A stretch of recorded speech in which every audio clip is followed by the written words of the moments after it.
Vincent, welcome back on my channel LightWave Guru. So what I show you there is really a crazy technique, but it make wonderful pictures. So let us take a look on that picture. So what you see here is 12 polygons, and that's really a little bit crazy to explain it, but no, I think I show in what way it works. Yeah. So if you are an Octane user, you have the option for Octane displacement, and that's here Octane displacement about the surfaces, yeah, what you see there. And in the end you found in that example scene here now 2 objects with 6 polygons. So let us call that big one here that Borg-like cube, and then we have here that connectors, that's the small ones, and all that is mixed with a rectangular instancing array in the LightWave instancer, so that I can place the objects in that with that kind of technique, yeah, with a rectangular array. And if I play with the 2 objects with a weighting from the 2 objects, I become in the end this here, yeah. And I love that picture, yeah. So that's really a cool idea. So now let us take a look what it looks in LightWave. So you see here that I have here a null object, and under the null object I have instanced all that. So we have here that box, yeah. That box is in that case that Borg-like cube, yeah. And we have here that connector. And if I same here show it as with texture and so here's no option to show it as bounding box, but you can show it as wires. And then you can see what it is. It's all simple wires, and this is all what is in the scene, and that is all what later than Octane load, yeah. So that's the trick behind that scene, where you have here that rectangular array with different weightings for that 2 objects. And then you instance that with a rectangular array function. So nobody wonder, that's a very old LightWave version. It's 2019 for that example. But anyway, it works in the same way with actual LightWave and also with actual Octane render engine. So this, what I show here is with the old Octane render engine with the version 4, yeah, version 4. So if we start a rendering, for example, now, then you would see in here 6 valued polygons for the object box, yeah, and it needs a while to update the CPU. And yeah, the thing is that you have to load that 8K maps for the displacements, yeah. So I put it off. You have it seen in the preview, and we go now a little bit in the surfaces, and I show one from the surfaces. In the end, all that for the box that 6 sides, and also for the connector that 6 sides, have his own surface with a UV map. And if you go on there, you will see that that's a little bit crazy, but only a little bit. So I would explain it so that you have the chance to understand it, that crazy thing. You see here some Octane material mixer, and all the material mixer are mixed some functions on the surface. So for example, I have here the Octane random color texture, and with that random color texture I can see it via the gradient node for all that instances different colors for the light. That means that different colors here for the light emission, texture emission go here in the distribution, and from the distribution in a simple diffuse material that has the emission option, and that goes on in a material mixer, and that's is combined with another Octane diffuse material and the Octane dirt node to build for the edges my own color. And in that case, for the edges here the color is black, so that I can stamp out it a little bit, yeah, so that it look more present. But I have also here a universal node, and on that universal node is in the albedo that J displacement output, and that J displacement output create then that surface that is more a metal.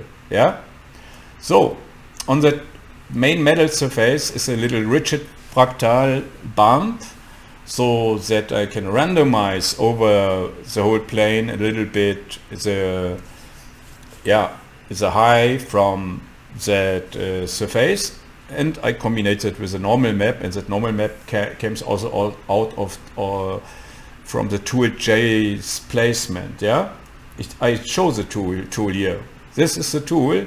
It's a very old version from 2019, but it's free, and you can play it. For example, if you generate something and you have in seconds some crazy things that based on sprites, and you can then save it out. So for example, as first, if I say, okay, I need that as a displacement map, then I can save it out as high. I can also save out as normal, and I can also toggle it with a colorizer for all that sprites. So for example, in my case, I use that here. For example. So then if I have it, then I can here say save the color, and then I can save the color. Okay, you have seen it now. Main screen here. That's that tool. J's displays on that or on that base set.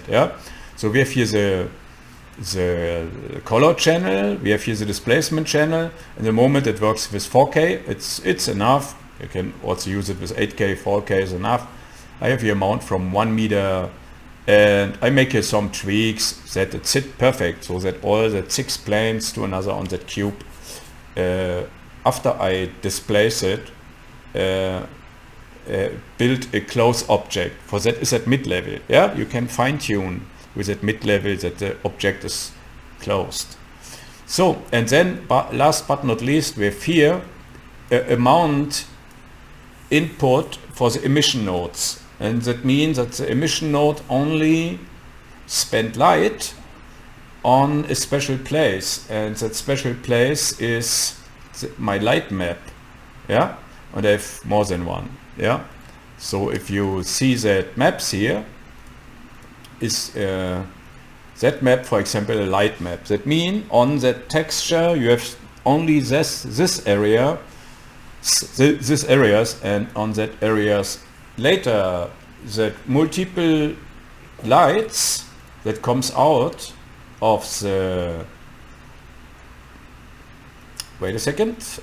of the gradient node, then build the different lights. So you can build then that different lights. It go in the diffuse material, is mixed with my other main material, and this is my mixing parameter. So the amount of for the emission is that black and white map. You can also use here black and white map. It must not be black and red. So, and then last but not least, I load in that basic object, that basic image PNG, what comes out from J's displacement in Photoshop, and build me here also a second layer. I show it a little bit in a better resolution. This resolution here, so you can see it better.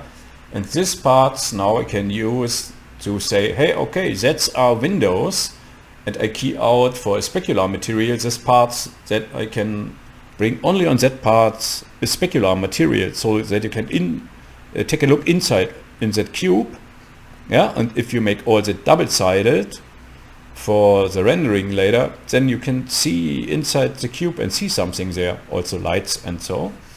But you can also use that kind of technique if you pick up then from that from parts from that sprites from J displacement to make some parts specular or some parts metal, or use it as alpha, or as key. You can key out things with that technique. And in the end, then if you all have that, you can bring it. For example, in the rectangular instancer, or in the rectangular array from the instancer, and play there with the weights. and then you can build with 12 polygons, and this here is total 2 8K maps, bitmaps, and that 2 8K maps are now mapped on with his own surfaces. Yeah, you can see it. This top is another displacement map as this on the side. Yeah, and yeah, now we can mix them and build that kind of thing here. Yeah, and so that's a little bit in the moment my experiments with that, and I think yeah, now you understand what I develop at time. And the thing is, the next contest is going on, sci-fi. Everybody loves sci-fi, and in the moment I think for myself, okay, that's a good way to build a background environment for something other, you know. So in the end, I think I will build something like this as the background for a sci-fi scene. Yeah. So that's my beginning.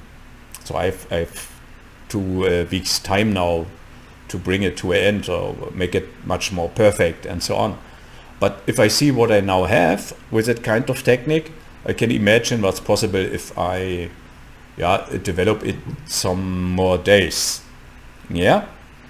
So Vincent, I hope it helped you a little bit to understand what I do here. See you later, yeah? Have a nice time. Greetings at all.